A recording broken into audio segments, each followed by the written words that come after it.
Interlingue and Interlingua are two international auxiliary languages that were constructed in the early 20th century. Both languages are based on common Western European vocabulary and share approximately 90% of the same vocabulary, with minor differences in orthography and final vowels.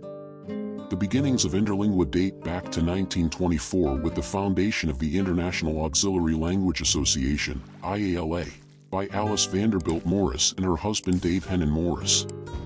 The IALA was initially formed with the intention of researching and promoting the use of existing auxiliary languages, but in the years following 1934, it began creating models for languages based on schematic languages like Edo and naturalistic languages like Occidental to aid it in deciding on which language model to adopt.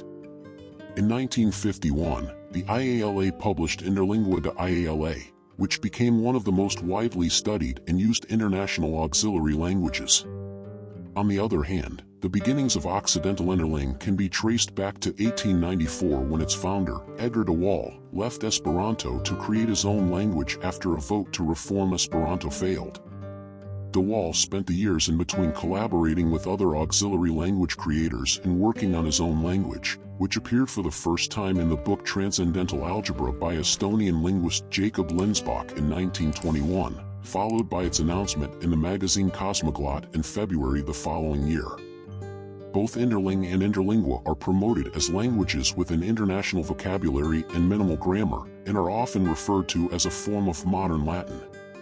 While the two languages share many similarities in terms of vocabulary and grammar, there are some notable differences.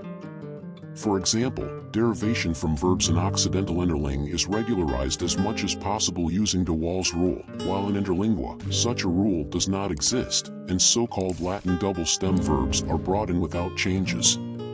Additionally, Interlingua uses traditional Greco-Roman orthography with digraphs such as ph and th, while Occidental Interlingue has its own unique orthography. In conclusion, while Interlingue and Interlingua are both constructed international auxiliary languages, they have distinct histories, vocabularies, and grammatical rules. Despite their differences, they share the common goal of promoting communication and understanding between people of different cultures and languages.